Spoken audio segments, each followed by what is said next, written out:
कधीच नाही चुकणार तुमचे फेवरेट टीव्ही शोज झी5 सोबत, तेही एकदम फ्री.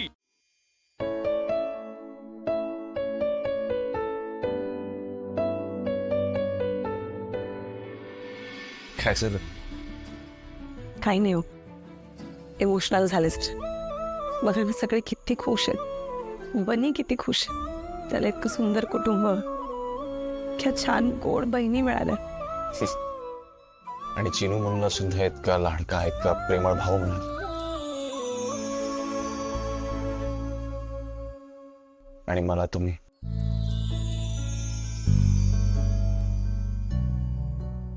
आणि तुम्हाला मी.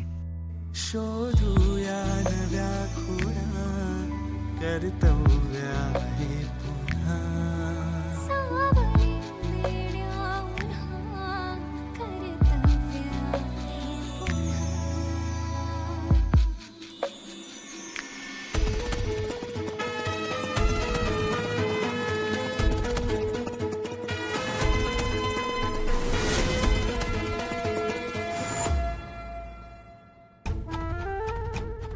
लकी? हो, लकीच आहे हा. पण हा इथे काय करतोय? सुधीर आणि सुशीलाच्या घरी याचं काय काम असेल? नक्की कुठेतरी काहीतरी पाणी मुरते. या मागे ना नक्की काहीतरी कारण असणार. चला विशाखा, या मागचं कारण शोधायला सुरुवात करा. आज बऱ्याच दिवसांनी खूप शांत वाटतंय. हो ना, नाही तर सतत आपला जीव मुठीत घेऊन वावरायला लागत होतो. खरंच शार्दूलचं वागणं दिवसेंदिवस खूपच भयानक होत चाललंय. आणि ते आणखी भयानक झालं असतं. वसुने आयत्या वेळेला हे जर केलं नसतं ना तर. मानलं त्या मुलीला. नाही म्हणजे तिनं शार्दूलला चांगलीच अद्दल घडवली. मला ना आधीपासूनच माहित होतं की हेच शार्दूलला घरातून पळून लावेल. आता आपण निर्धास्तपणे तिला आणि मुलांना जेवायला बोलवू शकतो. हो ना, वसू तर एकदम खुश झाली असेल.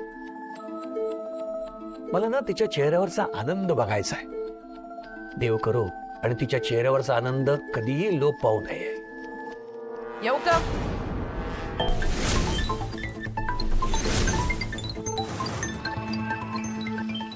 अरे विशाखा मॅडम, नमस्कार. नमस्कार. या ना, या या. या या ना, बसा. पाणी घे. जवळूनच जात होते, म्हटलं तुम्हाला जरा भेटून जावं. अच्छा. घ्या. तुम्ही का उभे आहे? बसा ना, तुमचंच घर आहे हो. बसा बसा. बरं, तुम्ही चहा वगैरे घेणार का? पण नाही नाही, नको नको. बाकी काय म्हणताय तुम्ही? तुम्ही कसे आहात? काय चाललंय तुमचं? ठीक, व्यवस्थित चाललंय एकदम. बरं, तुम्ही कशा आहात? मी मस्त मजेत आहे. भरपूर काम करतेय, भरपूर पैसे कमवतेय. आता पैसे कमवते म्हटल्यानंतर समाजाला थोडं द्यायला पाहिजे की नाही. त्यामुळे सोशल वर्क, चॅरिटी वर्क सुद्धा करते. आणि काय हल्ली तुम्ही नर्सरीत जात नाही वाटतं? जातो की. नाही, मग मला काही रिपोर्ट्स मिळत नाही आहेत. दिवाळीमध्ये किती रोपं विकली गेली काही सांगितलंच नाही आहेत तुम्ही मला.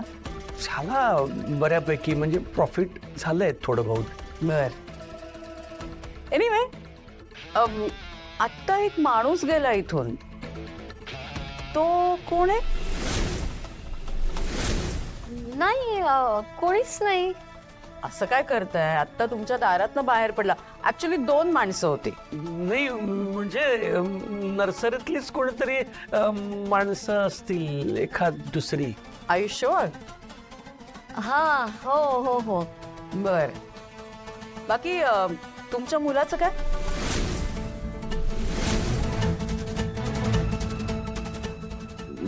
ते बाहेर असतो ना, तो गावी, म्हणजे बाहेर गावी.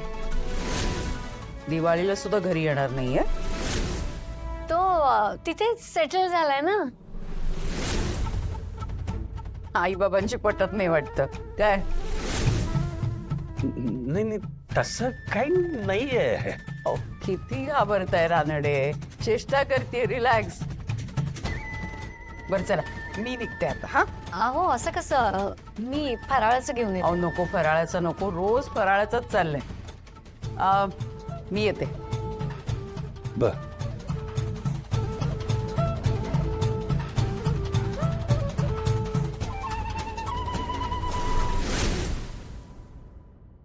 ही दोघं खोटं का बोलतात? नाही, मुळात लकी आणि या दोघांचा नक्की काय संबंध असावा? काय झालं मॅडम? नाही, काही नाही. येते.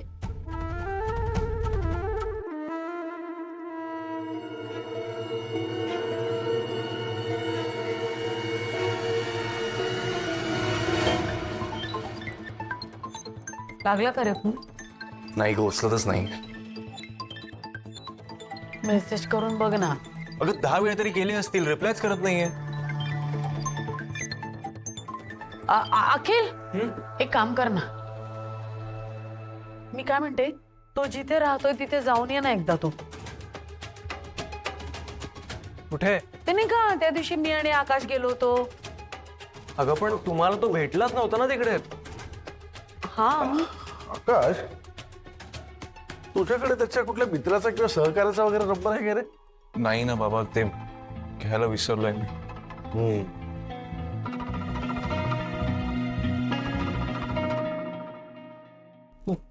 त्या दिवशी त्याचा ऍक्सिडेंट झाला होता. तसं काही नसेल ना झालं. आई, तू कुठून कुठे जातेस? मग काय करू मी? एवढा वेळ झाला अजून पोराचा पत्ता नाहीये.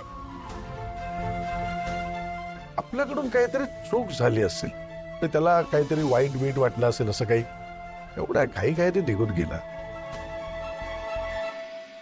कधी कधी ना आपण उत्साहाच्या भरात जरा जास्तच करतो ना, तसं काहीतरी झालं असेल आपल्याकडून. नाही बाबा, आय डोंट थिंक सो. कारण जर असता ना तर तो आपल्याला सांगून गेला असता, असं नसता गेला. कर्म माझं. नेमका आमचंच गिफ्ट बदलून आणायला गेला. एक मिनिट, तो गिफ्ट एक्सचेंज करायला गेला ना? म्हणजे दुकानात गेला असेल. दुकानाचा नंबर मिळाला की झालं. एक मिनिट, मी आलोच.